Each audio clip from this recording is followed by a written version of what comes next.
Ese lo vimos también, ¿no? Sí. Vale. Entonces ya vamos a hablar acerca. Ya vimos también las localizaciones. Ajá.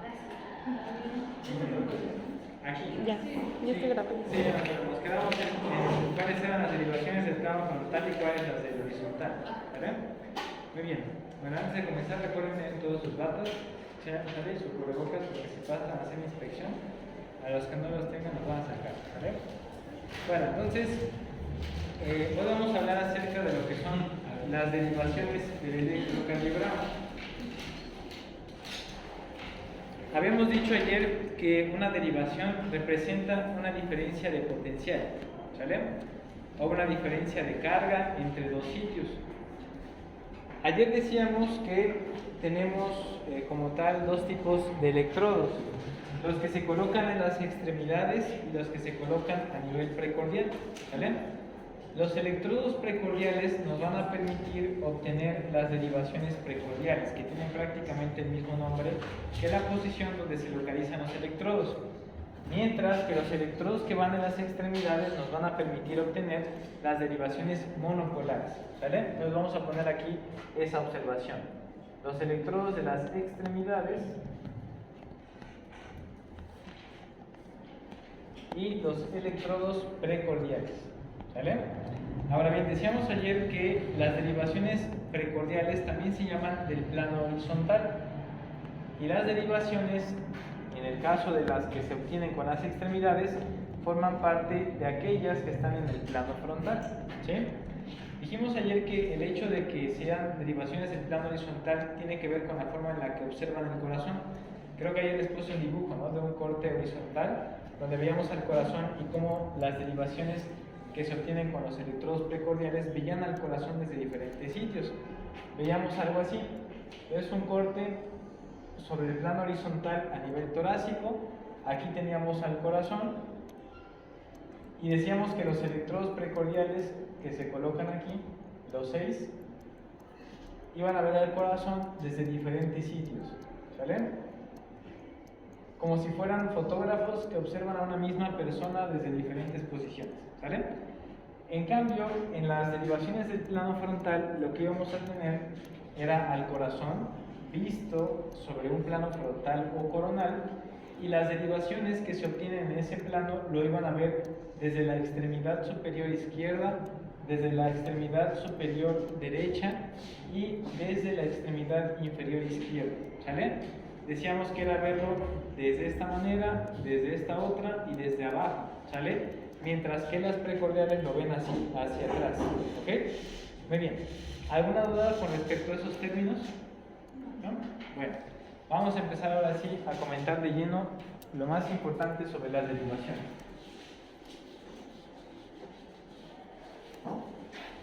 Muy bien, entonces, en las derivaciones del plano horizontal vamos a tener las derivaciones de B1 a B6, ¿ok?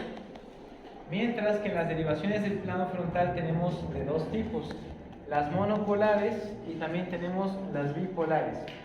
Les decía que las monopolares son las que se obtienen con los electrodos de las extremidades y que las bipolares las vamos a obtener comparando entre sí a las derivaciones monopolares, ¿sale? Cuando yo comparo los voltajes de estas tres derivaciones entre sí, es cuando obtengo las derivaciones bipolares. Ahorita lo vamos a ver en un conjunto de ilustraciones. Miren, aquí tenemos esta figura que tiene a una persona y en el centro tenemos un corazón, ¿sale? Vamos a analizar primero las derivaciones del plano frontal para que vean cuáles son, cómo se obtienen y para qué sirven, ¿sale? El corazón se va a encontrar justamente en el centro de este triángulo que recibe el nombre del triángulo de Einthoven, ¿sí? Ese triángulo de Einthoven se forma cuando nosotros unimos a través de líneas los sitios donde se colocan los electrodos de las extremidades. Fíjense, aquí tenemos a los electrodos que se colocan en la extremidad superior izquierda, en la extremidad superior derecha y tenemos el electrodo del tobillo izquierdo, ¿sale? Si ustedes recuerdan, este electrodo era el electrodo RA, LA, ¿sí? ¿Se acuerdan que lo vimos ayer? El LL, ¿no? De las siglas en inglés. de brazo derecho, brazo izquierdo y pie izquierdo, ¿ok? Observen que este triángulo está uniendo a los tres sitios donde se colocan los electrodos de las extremidades, ¿vale?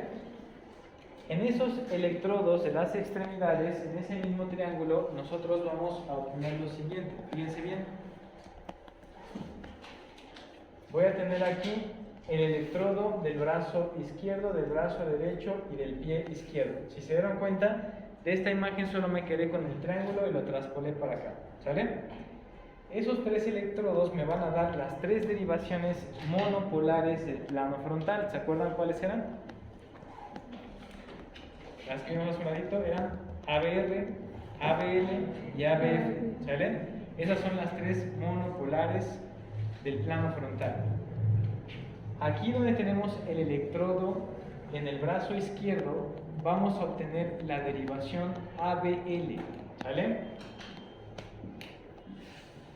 Aquí ABL significa A ampliado, B voltaje, L izquierdo, ¿sale? Lo que significa esa derivación es que el voltaje que se está percibiendo por el electrodo que está en el brazo izquierdo se está amplificando para poder medirlo, ¿sale? Entonces esa derivación monopolar me va a dar la medición del voltaje en la extremidad correspondiente, ¿sale? Me va a decir cuántos milivoltios se están detectando en el electrodo que yo tengo en la extremidad superior izquierda, ¿sale? En el otro electrodo, que normalmente va en la muñeca derecha, voy a tener a la derivación ABR, que me va a decir cuál es el voltaje que se registra en el electrodo en esa posición, y lo va a amplificar porque como el voltaje es pequeñito, necesita ampliarlo para poder medirlo, ¿sale? Y aquí abajo donde tenemos el electrodo en el pie izquierdo, vamos a tener a la derivación ABF, ¿sale? Y fíjense cómo las tres derivaciones monopolares del plano frontal se obtienen gracias a los tres electrodos que coloqué en mi paciente en las extremidades, ¿sale? ¿Hasta ahí vamos bien? Dijimos que las derivaciones son en términos generales diferencias de potencial, ¿sale? O que están comparando cargas. Estas tres son la excepción porque no tienen un punto de comparación, solamente están midiendo el voltaje en un lugar, ¿sale? Entonces recuerden, son monopolares porque solo miden el voltaje en una región específica, ¿ok? Ahora bien, ¿se acuerdan que en el plano frontal, además de ABL, ABR y ABF, teníamos otras tres derivaciones que estaban marcadas así: D1, D2 y D3, ¿sale? La D quiere decir derivación, ¿sí? Derivación en este caso bipolar. Entonces decimos derivación bipolar 1, derivación bipolar 2 y 3, ¿sale? Estas, como les dije que las obteníamos, ¿comparando qué? A los monopolares. El voltaje que registran las monopolares, ¿sale? Fíjense que aquí tenemos justamente esos tres números romanos. Tengo aquí el 1, tengo acá el 2 y tengo acá el 3, ¿sale? Observen cómo esas tres derivaciones efectivamente están comparando los voltajes que yo tengo en mis derivaciones monopolares, ¿sale? Cuando yo comparo el voltaje entre el brazo derecho y el brazo izquierdo, obtengo la derivación D1, ¿sale? Cuando comparo el voltaje entre el brazo derecho y el pie izquierdo, obtengo la derivación D2. Y cuando comparo el voltaje entre el brazo izquierdo y la derivación que tenemos en el pie izquierdo, obtengo la D3, ¿sale? ¿Hasta ahí vamos bien? Acá nos tenemos igual, fíjense. Está D1 que me está comparando el voltaje entre las dos extremidades superiores, D2 que me compara el voltaje de la extremidad superior derecha con la inferior izquierda, y D3 que me compara el voltaje de las dos extremidades izquierdas, ¿sale? Ahí tenemos ya en el sentido estricto de la palabra la definición de una derivación, que es la diferencia de potencial o la diferencia de carga entre dos sitios, ¿sale? Entonces, D1, 2 y 3 están midiendo justamente una diferencia de voltaje, ¿sale? Mientras que ABR, ABL y ABF están midiendo el voltaje en un punto específico, ¿sale? Esa es la diferencia entre los dos grupos de derivaciones del plano frontal, ¿sale? Estas miden voltaje específico y estas miden el voltaje específico que tenemos en cada una de estas, lo comparo, ¿sale? ¿Hasta ahí vamos bien? ¿Sí? Sale. Estas son entonces, ¿qué derivaciones? ¿Las de qué plano? Frontal. Frontal. Del plano frontal, ¿sale? ¿Estas cómo se llaman? Las monopolares y estas Bipolares. ¿sale? Y ya tienen ahí qué es lo que mide, lo que compara cada uno, ¿sale? Muy bien. Este triángulo se llama triángulo de Einthoven, ¿sale? Con TH, así. ¿Sale? El triángulo de Einthoven se llama así porque Einthoven fue el que creó el electrocardiograma, ¿sale? Ese fue el creador de este tipo de registros. Y entonces él decía que el corazón iba a estar en el centro de todos esos puntos de registro y al medir el voltaje en las extremidades y comparar el voltaje íbamos a poder tener una mejor idea de la actividad eléctrica del corazón, ¿sale? Muy bien. Entonces ya vimos las del plano frontal, vamos a ver las del plano horizontal, ¿sale?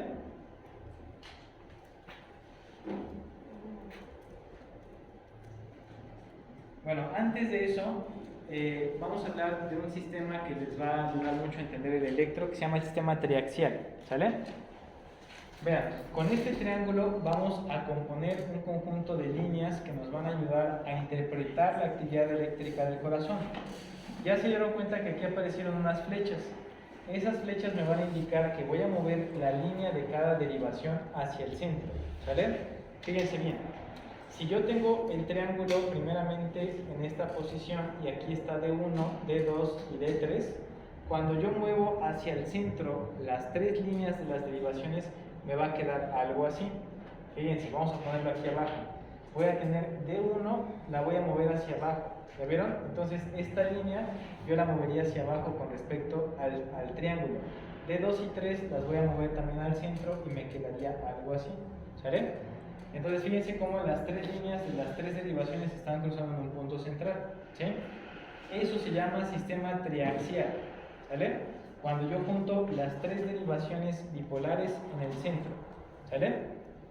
¿Sí comprendieron bien cómo llegamos a este conjunto de líneas? Sí, vamos otra vez. Voy a borrar lo demás para que no se confundan. Bien, tienen que poner mucha atención al triángulo. Con el triángulo vamos a construir dos sistemas que les van a ayudar a saber interpretar el electro. Entonces, vean, tenemos lo siguiente: está el triángulo. Los tres lados del triángulo, ¿por qué derivaciones están compuestos? ¿Por las derivaciones monopolares o bipolares? Las bipolares. Tengo aquí 1, 2 y 3. ¿Sale? Voy a hacer lo siguiente: con cada color con el que les voy a marcar la derivación, voy a trazar una línea que representa el movimiento de esa derivación hacia el centro, ¿sale? Fíjense bien, D1 va a ser rojo, D3 es verde y vamos a poner con color naranja a D2, ¿sale?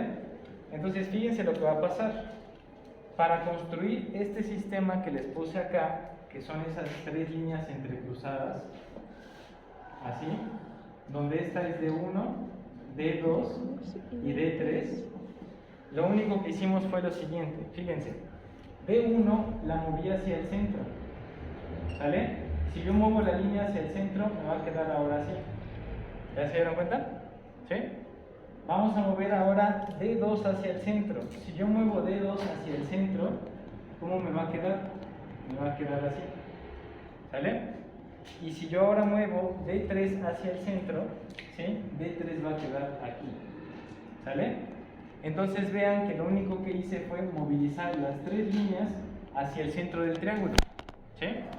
¿Sí logran verlo así? Cuando yo movilizo las tres líneas hacia el centro del triángulo, las tres se entrecruzan y me dan esto, ¿sale? Eso se llama el sistema triaxial de referencia de las derivaciones bipolares, ¿sale? Para fines prácticos, el sistema triaxial 1, ¿sale? Ahora, fíjense bien, acá teníamos las otras derivaciones, las monopolares. Teníamos aquí A, B, R y L. Y aquí teníamos A, B, F, ¿sale? Voy a ponerles ahí 3 puntos, ¿sí? Aquí tenemos uno, aquí tenemos otro y acá otro, ¿sale? Vean lo que voy a hacer. Con estas tres derivaciones voy a construir otras líneas como estas, ¿sale? Voy a ponerles acá abajo el triángulo. ¿Ves? Ahí está mi triángulo. Ahora nos enfocamos en los vértices, ¿sale? Si yo trazo una línea en cada vértice, fíjense lo que obtengo. tengo aquí esta línea que pasa por este vértice, tengo esta otra línea que pasa por este vértice, ¿sí? Y vamos a tener una tercera línea que pasa por el otro vértice que tenemos acá, ¿vale? Ya se dieron cuenta que si trazo una línea desde los vértices hacia el centro, también se forma un entrecruzamiento de líneas, ¿sale? Ese entrecruzamiento de líneas que tenemos, observen que tiene un patrón diferente. Tenemos una línea vertical así, ¿sale? Que está cruzada por otras dos líneas diagonales que quedarían así. Una quedaría de esta manera y la otra quedaría de esta manera, ¿sale?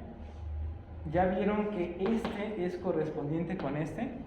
En los espacios que tenemos vacíos acá encajan perfectamente las líneas que tengo abajo, ¿sale?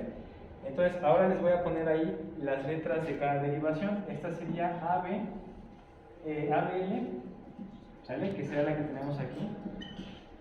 Acá les voy a poner con verde el ABR, que será la que tenemos acá. Y abajo vamos a poner con rojo a ABF, ¿sale? Estos dos se llaman sistemas triaxiales. Uno es para las derivaciones bipolares y el otro para las monopolares, ¿sale? No pierdan de vista esto, lo vamos a ocupar en un momento, ¿sí? Porque eso nos va a ayudar a entender cómo se comporta la actividad eléctrica del corazón en los 360 grados de un círculo, ¿sale? Y eso nos va a ayudar después a poder calcular el eje eléctrico del corazón, ¿sale? Entonces, el objetivo de que conozcan las derivaciones, en primer lugar, es que sepan desde qué puntos de vista estamos abordando la actividad eléctrica del corazón. Y el segundo es poder construir los sistemas triaxiales para entender cómo se mueve la corriente eléctrica en el corazón, en qué direcciones, ¿sale? Entonces, ¿tienen alguna duda sobre cómo construimos esos dos conjuntos de tres líneas? Ya vieron de dónde salieron, ¿no? Del triángulo y de los dos tipos de derivaciones, ¿sale? Ahora sí, vamos a continuar con la diapositiva. Vean, ahí tenemos los dos, ya más bonitos, ya sin colores, pero ya vieron de dónde salieron, ¿ok? Entonces, esos dos sistemas triaxiales que obtenemos con las derivaciones del plano frontal se pueden enlazar entre sí, ¿sale? Y si yo los enlazo, ahora tengo algo como esto, ¿sale? A ese sistema donde enlacé las 6 líneas se le llama sistema hexaxial, ¿sale? Porque ahora tengo 6 ejes y esos 6 ejes representan la interrelación de todas las derivaciones del plano frontal, ¿sale? Si yo hago lo siguiente, observen, uno todos los vértices de la línea, voy a tener un círculo, ¿sale? Ese círculo, ¿cuántos grados tendrá? 360 grados. Quiere decir que en el plano frontal yo puedo ver al corazón desde los 360 grados de ese plano, ¿sale? Las derivaciones del plano frontal me permiten ver al corazón desde cualquier perspectiva en los 360 grados, ¿sale? Para eso me sirven las derivaciones. Cuando yo veo al corazón en ABR, estoy viendo la actividad eléctrica del corazón que se presenta en ese eje. Cuando veo D1, estoy viendo la actividad eléctrica del corazón que se presenta en ese eje, ¿sale? Entonces hagan de cuenta que tienen aquí a un montón de fotógrafos que están observando al corazón que está en el centro desde todos los ángulos posibles en el plano frontal, ¿sale? Para eso me sirven esas derivaciones, ¿sale? Ahora, quiero que observen que cada derivación tiene un polo positivo y un polo negativo, ¿sale? Esos polos positivos y negativos me van a ayudar a entender por qué unas ondas son positivas y otras ondas son negativas en esas derivaciones, ¿sale? Por ejemplo, en ABR, ¿sí? La onda P siempre va a ser negativa, lo vamos a ver más adelante, porque cuando el corazón se despolariza, la corriente se acerca a los grados donde encontramos la derivación ABR negativa, ¿sale? Entonces, este sistema lo que nos va a ayudar es simplemente a entender por qué unas ondas son positivas y otras son negativas en las diferentes derivaciones, ¿sale? Para eso sirve el sistema hexaxial de referencia, para ver en 360 grados la actividad del corazón, ¿sale? Y recuerden que cada derivación tiene un polo positivo y un polo negativo, ¿sale? Esos mismos polos positivos y negativos los podemos ver aquí, fíjense, aquí está el más, aquí está el menos, más, menos, menos, menos, ¿sale? Vamos a ver de dónde salen esos signos más y menos. Cuando nosotros vemos a D1, fíjense que en D1 el polo negativo va a estar en el lado derecho y el positivo en el lado izquierdo, ¿sale? Entonces aquí tenemos más y menos, digo menos y más, perdón, acá está menos y aquí estaría el más en D1, ¿sale? En D2 el menos también lo tenemos acá y el más lo tenemos abajo, ¿sale? Ahí están los dos polos. En D3 acá tenemos el menos y aquí tenemos el más, ¿sale? Ahí tenemos la polaridad de esas tres derivaciones, que es justo lo que vemos acá. Vean, D1 negativo del lado derecho, D1 positivo del lado izquierdo, ¿sale?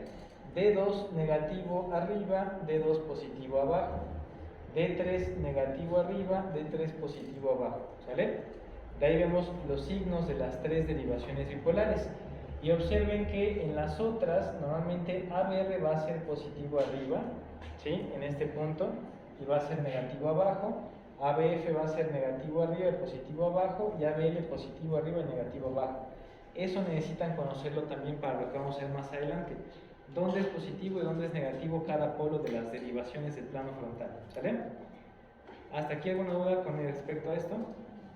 ¿No? Más adelante van a entender por qué se los explico, ¿sale? Ahorita son los fundamentos para que entiendan la interpretación más adelante y esto lo vamos a usar, ¿sí? De aquí necesito que recuerden la posición de cada derivación, el signo que tiene cada derivación, ¿sale? Es lo más importante, ¿va? Bueno, ahora fíjense lo que vamos a ver a continuación. En cada uno de esos puntos que acabamos de comentar vamos a tener ciertos grados en esos 360 grados que podemos ver al corazón, ¿sale? Voy a hacer más grande la imagen para que la perciban. Miren,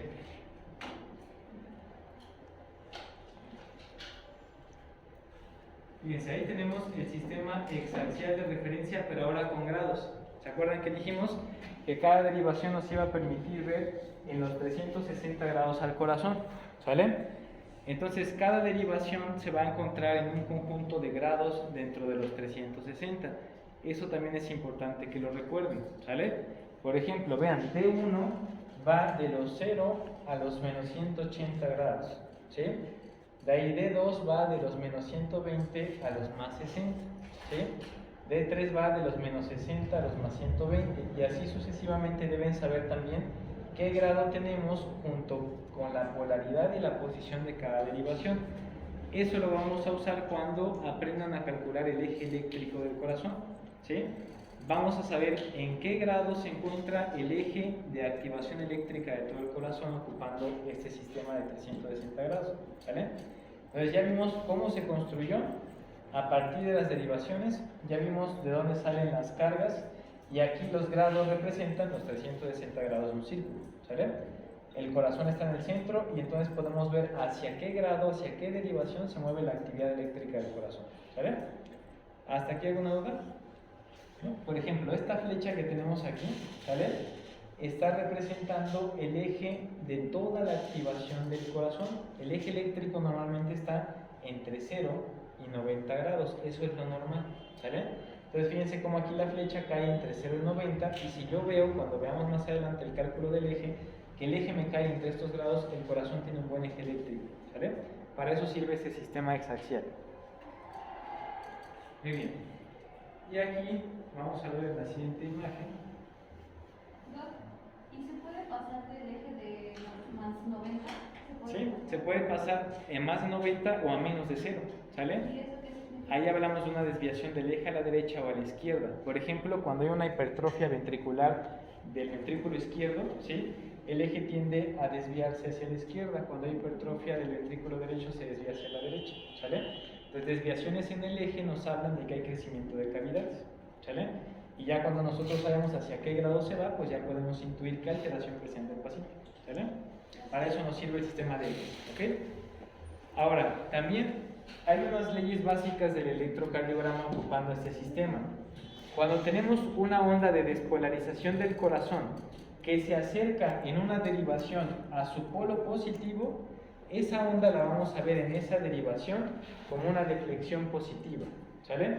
Por ejemplo, si yo veo en D2, ¿sí?, que tengo una onda positiva, quiere decir que en ese momento una despolarización del corazón se acercó al electrodo que está en esa derivación, ¿sale? Cuando la onda de despolarización se aleja de una derivación o se acerca a su polo negativo, vamos a verla hacia abajo, ¿sale? Vamos a poner ejemplos, fíjense. Si yo tengo aquí una onda de despolarización que se dirige hacia ABL negativo y se aleja de ABL positivo, ¿sale? ¿Cómo lo vería yo aquí? Si se está acercando a lo negativo, como una deflexión hacia abajo o hacia arriba. Hacia abajo, pero si ahora mi estímulo eléctrico se acerca, por ejemplo, hacia D1 en 0, ¿cómo lo vería en el electrocardiograma? ¿Hacia arriba o hacia abajo? Hacia arriba. Hacia arriba, ¿sale? Entonces, cuando veamos más adelante las derivaciones y los trazos, cada vez que en una derivación vean una deflexión positiva, quiere decir que el potencial que se produjo en ese momento se acercó a la derivación, ¿sale? Para que entiendan eso, ahorita los voy a llevar al electro que les puse al inicio. Pero antes, fíjense bien, si el potencial eléctrico no se acerca ni al polo positivo ni negativo, sino que se queda en medio, vamos a ver un movimiento isodifásico, es decir, que se mueve hacia arriba y también hacia abajo, ¿ok? Entonces, estas tres leyes vamos a observarlas en el electro que les puse al inicio. Vamos a regresarnos un poco. Aquí, ¿sale? Entonces, ya con lo que explicamos va a ser un poco más fácil que entiendan lo que están viendo acá. Fíjense. Primero quiero que vean los números. 1, 2 y 3. ¿Qué derivaciones son? Bipolares. Bipolares. ¿De qué plano? Frontal. Muy bien, el plano frontal. BR, BL, BF. Aquí nada más nos faltó la A. ¿Qué derivaciones son esas? Monopolares. Monopolares. ¿De qué plano? Frontal. El plano frontal. B1, B2, B3, B4, B5, B6. ¿Cuáles son? El horizontal. Las horizontales o precordiales. Ahí están las 12 derivaciones, ¿sale? Si yo divido al papel del electro, observen que el papel del electro se divide en 12 regiones, ¿sí? Vean, aquí trazamos una línea, aquí trazo otra línea y aquí tenemos una más, ¿sale? Este pedacito del electro me está diciendo cómo es la actividad del corazón cuando yo lo veo desde D1. Este pedacito me dice cómo es la actividad del corazón cuando lo veo desde D2. Y así sucesivamente. Ya se dieron cuenta que el electro no es un solo trazo continuo. Son pequeños trazos que obtenemos en cada derivación. Y cada pequeño trazo de cada derivación me está diciendo cómo se comporta la actividad eléctrica del corazón cuando lo veo desde cada uno de estos puntos, ¿sale? ¿Hasta ahí vamos bien? Ya le tomamos un poco más de sentido, ¿no? Ahora fíjense bien, aquí tenemos algunas ondas. Esta onda que ustedes ven aquí se llama onda R, la vamos a ver más adelante, se las voy a poner aquí con el color dorado, ¿sale? La onda R es esta grandota que vemos aquí en cada registro, ¿sí? Fíjense las ondas R acá. Aquí también tenemos ondas R, que son estas grandotas, ¿sale? Las ondas R representan la despolarización del ventrículo, ¿sale? Ahora bien, vamos a analizar por qué se ven de esa manera. ¿Se acuerdan del sistema hexaxial donde estaba D1 positivo y D1 negativo? ¿Sí? Aquí en D2 la onda R es positiva. ¿A qué polo de D2 se acercó la despolarización del corazón? ¿Al polo positivo o al negativo? Al positivo. Entonces, ahorita vamos a regresar al sistema hexaxial. Acuérdense que la despolarización del ventrículo en D2 se acercó al lado positivo, ¿sale? Vámonos al sistema hexaxial de referencia. Entonces, ya vimos que en D2 se acercó al positivo, ¿sale? Entonces, regresamos aquí a este punto. Ahí ya van a entender para qué sirve. En D2 positivo, fíjense bien, ¿a cuántos grados está D2 positivo? A 60 grados, ¿sale? Entonces, cuando el ventrículo se despolarizó, ¿sí? El estímulo eléctrico se dirige a 60 grados en el círculo de 360 y el ventrículo es el que determina principalmente el eje eléctrico de todo el corazón. Entonces, ¿estará normal que veamos positivo la onda R en D2? Sí, ¿por qué? Porque se está acercando a esa derivación, es decir, que la actividad eléctrica fluye principalmente hacia ese punto, ¿sale? Y eso es lo que nos explica por qué en 2 la onda R es positiva, ¿sale? ¿Hasta ahí vamos bien? Ahora vamos a ver el electro otra vez, pero quiero que ahora se enfoquen en la onda P, en la derivación ABR, ¿sale? Fíjense bien. Vamos a regresar al electro. Aquí. Fíjense, ¿cómo se ve la onda P en ABR? Aquí está ABR. La onda P es esta pequeñita que está aquí. ¿Hacia dónde está? ¿Hacia abajo o hacia arriba? Hacia abajo. Hacia abajo. ¿Qué quiere decir? Que en ABR, ¿hacia dónde fluyó la corriente? ¿Hacia el polo positivo o negativo? Hacia el polo negativo. Entonces vamos ahora al sistema axial. ¿Sale? Vamos a poner atención en ABR negativo. ¿Sale? Miren, aquí está ABR positivo, ABR negativo está hacia abajo. ¿Ya vieron? La onda P representa la activación de los atrios. Entonces la actividad eléctrica de los atrios, ¿hacia dónde se dirige? Hacia más 30. ¿Sale? Si yo saco un promedio entre el más 60 del ventrículo y el más 30 del atrio, ¿dónde me cae el eje eléctrico de todo el corazón? Entre 0 y 90. Es el eje normal. ¿Sale? Entonces, eso les va a ayudar a entender por qué unas ondas son negativas, por qué otras son positivas. Son negativas cuando se alejan de esa derivación y son positivas cuando el estímulo eléctrico se acerca a esa derivación. ¿Sale? Si lo viéramos con el ejemplo de los fotógrafos, sería positiva cuando la persona queda frente al fotógrafo. ¿Sale? Y sería negativa cuando la persona queda detrás del fotógrafo. ¿Sale? Entonces, ahí estamos viendo cómo estas derivaciones nos permiten saber hacia dónde se dirige la corriente, con qué grados, hacia qué derivación, de cuál se aleja, etc. ¿Sale? Y gracias a esto podemos interpretar por qué unas ondas son negativas y positivas en el eléctrico. ¿Sale? ¿Sí queda más claro? ¿Sí? Tengo una duda en la parte final, cuando mencionó que había que hacer una diferencia entre las dos. Ajá. ¿Qué duda tienes ahí? Pues bueno, no le entendí esa parte. Ah, del 30 y el 60. La aurícula cuando se despolariza, su corriente viaja preferencialmente hacia el polo negativo de ABR, hacia los más 30 grados. El ventrículo cuando se despolariza, su corriente viaja preferentemente hacia los más 60, hacia los dos positivos. ¿Sale? Entonces, si tú sacas un promedio entre los dos, el promedio me refiero a que si te das cuenta, los dos caen entre este punto y este, están en el centro. ¿Sale? Entonces, el promedio de los dos nos daría un eje eléctrico más o menos en este punto, el eje eléctrico total del corazón. ¿Sale? Es decir, que para que tú sumes el eje, fíjate, esto tiene que ver con física. Tienes aquí dos vectores, ¿sí? ¿Se acuerdan de la suma vectorial? ¿Cómo no se acuerdan si lo vieron en la prepa en física? ¿No? Creo que Bueno, por eso se ve prepa en la física, también se ocupa en medicina, ¿sale?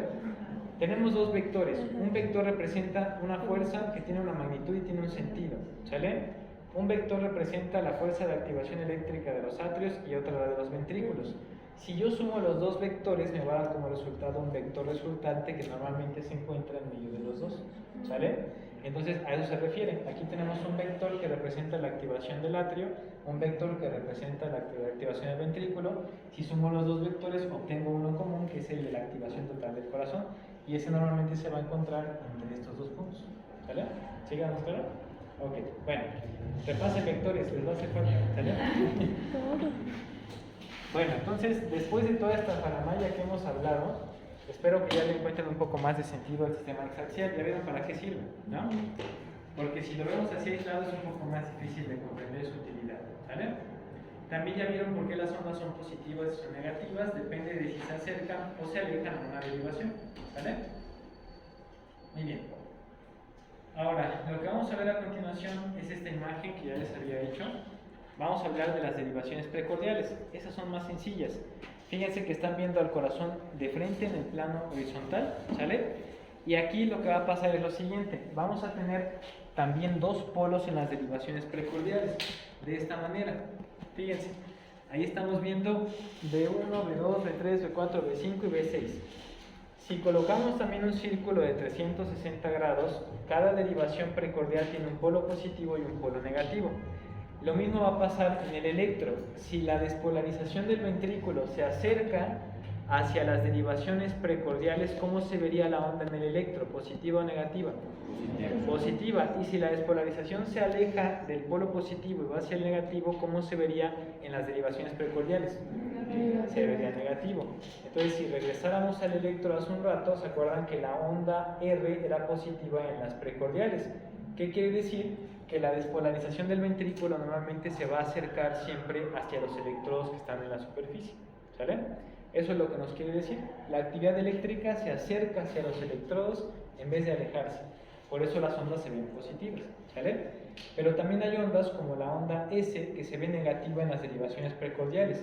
¿Qué quiere decir eso? Que lo que representa la onda S, que es la activación del septo, ¿sí?, normalmente se va a alejar de los electrodos, ¿sale? Entonces, en pocas palabras, si se acerca a la derivación, se va a ver positiva la onda. Si se aleja, se va a ver negativa, ¿sale? Las derivaciones frontales y horizontales todas tienen dos polos, positivo y negativo. Y eso es lo que nos va a ayudar a saber cómo se comporta la onda, ¿sale? Todo esto lo vamos a ir practicando para que lo vayan perfeccionando conforme vayamos interpretando los electros, ¿sí? Pero sí necesito que recuerden todos estos fundamentos que hemos comentado, ¿sale? Muy bien, ¿alguna duda hasta acá? ¿No? Bueno, es la parte más difícil, la parte técnica siempre es la compleja, ¿no? Me siento como ingeniero explicando cosas de electricidad. Bueno, ahora fíjense, otro punto importante que deben conocer es cómo se activa el corazón. ¿Se acuerdan cuando vimos acople excitocontráctil? Vimos que el estímulo del potencial de acción de respuesta rápida es lo que genera la contracción, ¿vale? Porque es lo que produce la liberación de calcio. Y que las células autorrítmicas producen un potencial de acción de respuesta lenta que activa a las células contráctiles, ¿vale? Aquí tenemos otra vez al sistema de conducción, que ya lo vimos en los fundamentos en clases pasadas. Recuerden que la actividad eléctrica comienza aquí, en el nodo sinusal. Después va a pasar ¿a dónde? Al nodo AB, a través de 3 vías de conducción preferencial, que ¿cómo se les llama normalmente? Los haces internodales, ¿sale? El anterior, el medio y el posterior. De esos 3, ¿de dónde sale la señal que va hacia el atrio izquierdo? Del anterior, medio, posterior. Del anterior va a salir la señal eléctrica que va hacia el atrio izquierdo, ¿sale? Entonces, ¿qué se despolarizaría primero en el corazón? Los atrios, ¿sale? De hecho es casi al mismo tiempo, por eso tenemos como esta desviación para que no se active uno primero y luego el otro, ¿sale? Más o menos se activan al mismo tiempo. En el nodo AB, ¿se acuerdan que teníamos? Había una pausa, ¿sale? Teníamos una pausa en el nodo AB. ¿Para qué? Para permitir que los atrios se contraigan y muevan la sangre a los ventrículos, ¿sale? Ya que los ventrículos se llenaron con sangre, ¿ahora qué tienen que hacer? Contraerse. ¿Pero qué necesitan para contraerse? Que el estímulo eléctrico ahora pase hacia los ventrículos, ¿sale? ¿Cómo va a pasar? A través de las de His y de sus dos ramas, ¿sale? Y después de las dos ramas de las de His llegamos a la red de Purkinje. Y la red de Purkinje era lo que estimulaba ¿qué tipo de fibra muscular? Las contráctiles. La contráctil, exactamente, ¿sale? Y entonces se daba la contracción del corazón. Eso fue lo que ya vimos, ¿sale?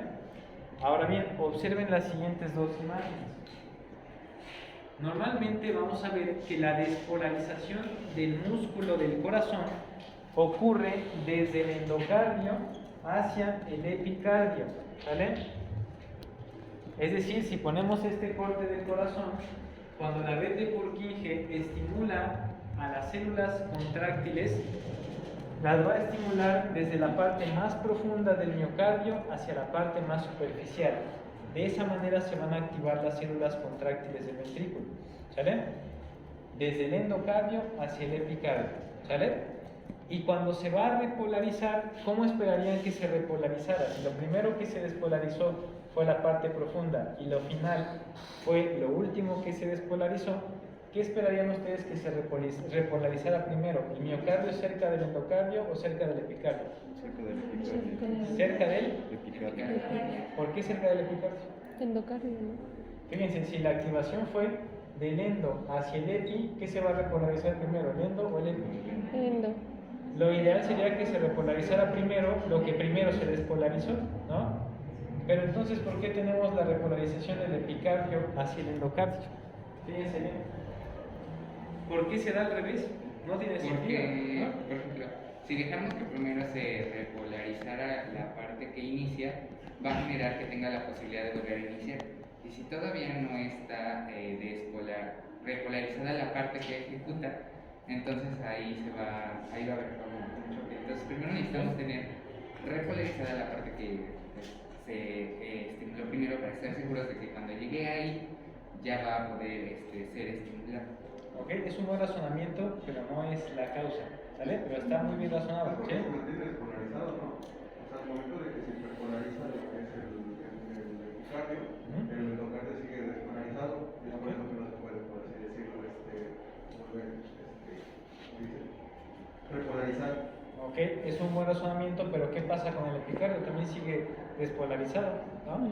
Porque se despolarizó al final, entonces todo estaría despolarizado, ¿no? Les hago esta pregunta porque es muy importante que conozcan por qué, aunque la lógica nos dice que debería repolarizarse también de endocardio hacia epicardio, lo hace al revés. Fíjense bien, en el corazón vamos a tener la explicación de esto en su vascularización, ¿sale? Las arterias coronarias son las principales que nos van a dar un montón de arterias que llegan al corazón, ¿sale? Como la descendente anterior, la posterior, la circunfleja, etc. Lo que vieron en la anatomía, ¿sale? Las arterias, ¿con quién tienen contacto principalmente? Con el epicardio, ¿no? Porque están en la superficie del corazón. Pero ¿cómo le hacen las arterias para llegar a la parte profunda del corazón, que también necesita ser irrigado? Fíjense bien, hay arterias que se llaman arterias perforantes, ¿sale? Las arterias perforantes van a encargarse de darle vascularización al endocardio, ¿sale? Ahora bien, cuando se contrae el músculo, ¿qué le pasará a las arterias perforantes? Pues Se obstruyen, se colapsan. ¿Quién recibirá más irrigación? ¿El epicardio o el endocardio durante la contracción? epicardio. El epicardio. Entonces están de acuerdo que tenemos algo que se llama isquemia fisiológica del endocardio durante la contracción, ¿sale? El endocardio, cuando el corazón se contrae, cae en isquemia, ¿sale?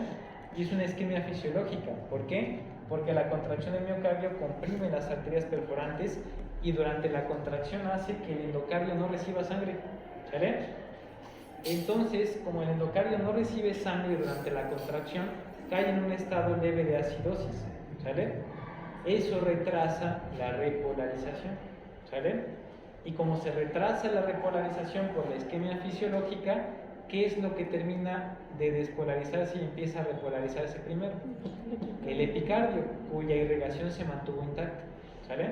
Entonces, el hecho de que la repolarización se dé de epicardio a endocardio se explica por la isquemia fisiológica del endocardio durante la contracción, ¿sale? ¿Hasta ahí vamos bien? ¿Sí? ¿Sale? Entonces, decíamos, el estímulo eléctrico llega a la red de Purkinje. ¿Qué es lo primero que se despolariza del miocardio?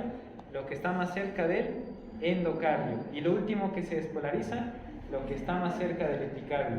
Al repolarizarse es al revés, se repolariza primero el epicardio por la isquemia fisiológica y al final el endocardio, ¿sale? Entonces ya saben en el espesor de la pared del corazón cómo se da su activación y su inhibición, ¿sale? Ahora, el otro punto importante de la activación del corazón es saber las etapas o las fases de la activación, ¿sale? Normalmente el miocardio contráctil tiene una secuencia específica de activación que vamos a ver ahora paso a paso, ¿vale? Para ello vamos a ocupar lo que les acabo de comentar. Entonces, fíjense, tenemos aquí al nodo sinusal. El nodo sinusal, ¿todos ven bien o hago más grande la imagen? Un poquito más grande, ¿no? Porque ni yo veo bien. Ahí está. Ahora sí. Entonces, fíjense, el nodo sinusal, ¿qué tipo de potencial de acción va a producir? De respuesta lenta. Muy bien. Ese potencial de acción de respuesta lenta va a viajar hacia el nodo AB, ¿sale? Acá está, a través de los tres haces. Y también va a viajar hacia el miocardio contráctil del atrio, ¿sale? En el atrio, el potencial que viaja por los nodos, por los haces y por este fascículo, ¿qué va a producir en el miocardio contráctil? ¿Qué tipo de potencial? De respuesta rápida. Exactamente, entonces el nodo sinusal produce el de respuesta lenta. Eso excita al tejido contráctil de los atrios y produce el potencial de acción de respuesta rápida. Fíjense cómo se da la despolarización de los atrios. Se da desde el nodo sinusal hacia el nodo AB. Y es la primera parte del corazón que se despolariza, los dos atrios, ¿sale? Tenemos la pausa aquí que les había comentado, ¿sale? Entonces, esa pausa, vamos a verla también en una imagen. Ahí está, hacemos la pausa en el nodo AB y después que sigue la estimulación del ATX y la red de Purkinje. Y tendríamos esto, fíjense bien, ahí están todas las fases, ¿sale? una vez que se pasa el estímulo eléctrico al haz de His, la primera parte que se despolariza no Es el es el septo. ventrículo, es el septo, ¿sale? Es decir que aquí tenemos al nodo AB, aquí estarían las ramas del haz de His, ¿sale? Lo primero que se despolariza de los ventrículos es el septo interventricular, ¿sale? Después del septo, cuando ya se terminó de activar todo el septo, lo que sigue es la pared libre de los ventrículos, ¿sale? Cuando ya se activan las paredes libres de los ventrículos, lo último que se termina de despolarizar es la base de los ventrículos, ¿sale? Entonces vean cómo sería el avance del septo hacia la pared libre cerca del vértice, y luego el estímulo, ya que hizo esto, hace esto, sube y despolariza las bases, ¿sale? Entonces los ventrículos se van a despolarizar septo, pared libre y la región posterobasal. En ese orden se despolarizan los ventrículos, ¿sale? ¿Por qué es importante que sepan ese orden? Porque ese orden es lo que va a determinar la aparición de las ondas en el electrocardiograma, ¿sale? Fíjense bien. ¿Qué onda aparece primero en el electro? Vamos a ver adelante qué es la onda P. ¿Por qué? Porque la onda P representa la activación de los atrios. ¿Qué fue lo primero que se activó? Los atrios, ¿sale? Después tenemos la onda Q, la R y la S. La onda Q, R y S representan todo este proceso de activación. El septo, la pared libre y la región posterobasal, ¿sale? Y después vamos a tener a la onda T, que representa la repolarización del corazón. Y la repolarización del corazón va a dar primero en los atrios y después en los ventrículos va a ser al revés. ¿Se acuerdan que lo primero que se despolarizó fue la base? La base es lo primero que se va a repolarizar, ¿sale? De regreso hacia el vértice, ¿ok? Ese orden de despolarización del corazón es lo que indica la formación de cada onda, ¿sale? Si yo veo una alteración en la onda R, en la onda Q o en la onda S, ¿qué podría haberse afectado? O el septo, o la pared libre, o la región posterobasal. Si veo una afección de la onda P, ¿qué se había afectado? El atrio. Si veo una afección de la onda T, la repolarización, ¿sale? Entonces, cada onda tiene su significado y se relaciona con el proceso de activación del miocardio, ¿sale? ¿Hasta ahí vamos bien? ¿Alguna duda que tengan con esto? ¿No? Muy bien. Porque ahora vienen los vectores de activación, pero eso lo vemos mañana, ¿sale? Por eso les dije que íbamos a ocupar vectores, ¿sale? ¿Puedes poner otra vez la imagen de los dos? ¿Sí? Entonces repasen lo que vimos del sistema triaxial, hexaxial, la activación del corazón, porque mañana vamos a ver los vectores de activación eléctricos y esos vectores son los que se registran en las derivaciones, ¿vale?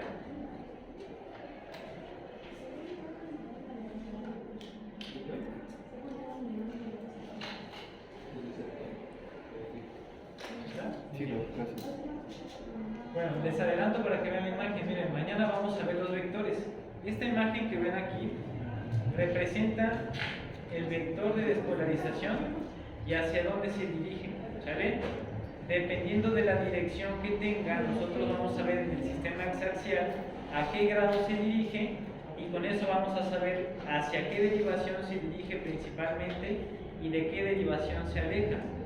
A las derivaciones a las que se acerca un vector se va a ver la onda positiva. A las derivaciones donde se aleja el vector se va a ver negativa.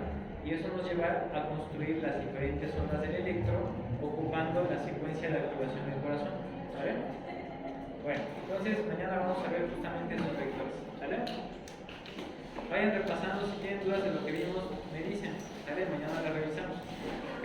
Sí, Yo sé que esta parte técnica es compleja porque tiene algunos principios que no son de medicina, pero